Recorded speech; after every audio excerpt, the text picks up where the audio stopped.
অনেকেই খাসির মাংসটা খেতে একদমই পছন্দ করে না। এই পদ্ধতিতে যদি খাসির মাংস রান্না করা হয় তাহলে খাসির মাংসতে কোনো ধরনের গন্ধ থাকে না, খেতে মাশাল্লাহ অনেক বেশি মজার হয়। প্রথমেই আমি এখানে 2.5 কেজি খাসির মাংস ধুয়ে নিয়ে নিয়েছি। শুকনা মরিচ ফালি দিয়ে দিয়েছি প্রায় আধা কাপের মতো, রসুন কুচি দিয়ে দিয়েছি আধা কাপ, পেঁয়াজ কুচি আধা কাপ দিয়ে দিয়েছি, গোটা গরম মশলা দিয়ে দিয়েছি, এলাচ দারুচিনি তেজপাতা, গোটা জিরা দিয়ে দিয়েছি 2.5 চা চামচের মতো, ধনিয়ার গুঁড়া 2 চা চামচ, জিরার গুঁড়া দিয়ে দিয়েছি 1 চা চামচ, লাল মরিচ পেস্ট দিয়ে দিয়েছি 1 চা চামচ, আদা পেস্ট 2 চা চামচ, রসুন পেস্ট 1 চা চামচ। আমি এখানে রসুন কুচিও ব্যবহার করেছি, পেস্টও ব্যবহার করেছি। সয়াবিন তেল দিয়ে দিয়েছি 1 কাপের একটু বেশি পরিমাণ। এখানে মরিচটা বুঝে দিতে হবে যে যেমন পছন্দ করেন। এলাচ দারুচিনি জয়ফল জয়ত্রী একসাথে পেস্ট করে আধা চা চামচের মতো ব্যবহার করেছি। এই মশলাগুলোই এখানে দিতে হবে। আমরা সাধারণত মাংসে যে ধরনের মশলা দিই সেই মশলাগুলো এখানে ব্যবহার করেছি। অল্প একটু পানি দিয়েছি, মাংস থেকে কিন্তু অনেকটাই পানি বের হবে। আমি 10 মিনিটের মতো জাল করে নিয়েছি, অনেকটাই পানি বের হয়ে গিয়েছে। এই মাংস থেকে আরও কিছুটা পানি বের হবে। খুব ভালো করে নেড়ে চেড়ে আবারও ঢাকনা দিয়ে ঢেকে 15 থেকে 20 মিনিট রান্না করে নিব।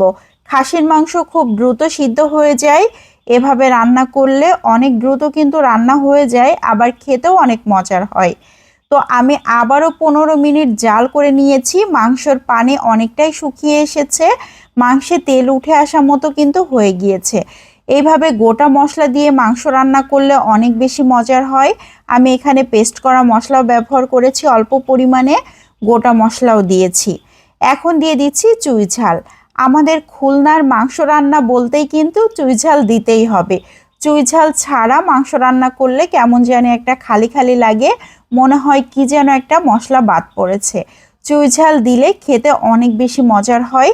খুব ভালো করে নেড়ে চেড়ে এখন সামান্য একটু লবণ দিয়ে দিচ্ছি। আমার কাছে মনে হলো একটু লবণ কম হয়েছে, এই জন্য এখন আমি আবারও আধা চা চামচের মতো লবণ অ্যাড করলাম।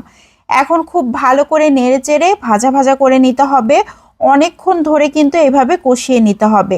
আমি অনেকক্ষণ ধরে নাড়াচাড়া করে এভাবে ভাজা ভাজা করে নিচ্ছি। একদম তেল উঠে আসা মতো হয়ে যাবে, কালারটা চেঞ্জ হয়ে লালচে টাইপের হয়ে আসবে, তখন বুঝতে হবে আমাদের ভাজি কমপ্লিট হয়ে গিয়েছে। এ পর্যায়ে গরম পানি দিতে হবে। এখানে কিন্তু একদম ফুটন্ত গরম পানি দিতে হবে। ঠান্ডা পানি দিলে মাংসের কালারটা নষ্ট হয়ে যাবে, তখন দেখতেও ভালো লাগবে না, খেতেও ভালো লাগবে না।